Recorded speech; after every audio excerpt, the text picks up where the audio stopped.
हम प्रवल्लिका के परिवार से मिलने आए क्योंकि जो दर्दनाक हादसा इस परिवार के साथ हुआ है वो दर्द हम समझ रहे हैं। किस तरीके से एक गरीब परिवार मजदूरी करके, बर्तन मांज के, काम करके, मेहनत करके अपने बच्चों को कर्जा लेकर भी पढ़ाता है। जिस परिवार के पास किताब खरीदने के पैसे ना हो, पैसे उधार लेकर भी अपने बच्चों को पढ़ाता है। और प्रवल्लिका के साथ जो हुआ वो आज पूरा देश, तेलंगाना के साथ साथ पूरा देश देख रहा है कि किस तरीके से बार बार एग्जाम्स को पोस्टपोन करके देश के भविष्य के साथ खिलवाड़ किया जा रहा है। और प्रवल्लिका जैसी बेटियों को सुसाइड करनी पड़ रही है, देश के भविष्य को सुसाइड करनी पड़ रही है। आज एक गरीब परिवार तड़प रहा है, रो रहा है, बिलख रहा है, अपनी उस होनहार बेटी को खो चुका है। शायद ये दर्द कभी इनके दिल से न निकले, लेकिन इस दर्द में नमक छिड़कने का काम जिस तरीके से केसीआर सरकार की, बीआरएस की पुलिस ने किया है, प्रवल्लिका के चरित्र पर उंगली उठाकर, ये बेहद शर्मनाक है।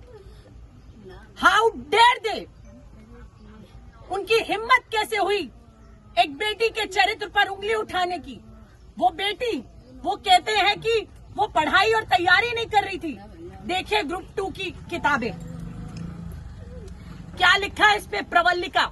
प्रवल्लिका की राइटिंग में लिखा है। यार जिससे मेरे हाथ में नहीं है, इनके हाथ में, इनके हाथ में, इनके हाथ में। एक बेटी जो गांव से मेहनत करके कुछ बनने के लिए, अपने परिवार को पालने के लिए शहर में जा रही है, ये सरकार उनके चरित्र पर उंगली उठाती है, कहकर कि बॉयफ्रेंड की वजह से मौत हो गई।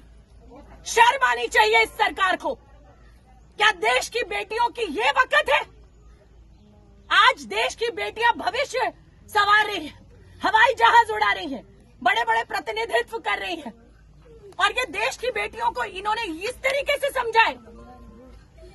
आज प्रवल्लिका ने अपनी मां को सुसाइड करने से पहले जो सुसाइड नोट लिखा, उसमें लिखा कि मां मैं गांव में तब आऊंगी जब नौकरी लग जाएगी। लेकिन बार बार जिस तरीके से परीक्षाएं रद्द हुई, उन बच्चों को मजबूर कर दिया गया आत्महत्या करने के लिए। और ना जाने कितने सारे बच्चे आज प्रवल्लिका की तरह जूझ रहे होंगे, दिमागी परेशानी से, डिप्रेशन से। ना जाने कितने बच्चों के दिल में यह आ रहा होगा। इस भ्रष्ट सरकार की वजह से मैं केसीआर से पूछना चाहती हूं कि कविता के कुत्ते की मौत होती है तो डॉक्टर, वेटरनरी डॉक्टर सस्पेंड होता है, लेकिन जब प्रवल्लिका के चरित्र पर उंगली उठाई जाती है, जिस पुलिस वाले ने उठाई वो सस्पेंड क्यों नहीं हुआ अभी तक? क्या प्रवल्लिका इस तेलंगाना की बेटी नहीं है? इस दुख की घड़ी में, इस परेशानी की घड़ी में हम प्रवल्लिका के परिवार के साथ है पूरी की पूरी कांग्रेस पार्टी। प्रियंका गांधी जी ने कहा है कि इस दर्द की घड़ी में हम प्रवल्लिका के परिवार के साथ है और जो मदद होगी हम लोग करेंगे। हम खड़े हैं, इस परिवार के साथ खड़े रहेंगे और इनकी लड़ाई लड़ते रहेंगे। आप तेलंगाना की बेटियों के भविष्य के साथ, उनके चरित्र के साथ इस तरीके से खिलवाड़ नहीं कर सकते।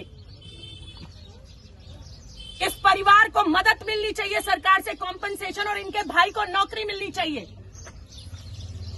यह हमारी डिमांड है इस सरकार से। या तो पूरी करिए, नहीं तो युवा से कह दीजिए आप नाकारे हैं, निकम्मे हैं, आप नहीं दे सकते तेलंगाना को कुछ। आप कह दीजिए कि नहीं दे सकते, भविष्य को, युवाओं को कुछ नहीं दे सकते। रेवंत रेड्डी की बात कर रहे हैं, एक मिनट।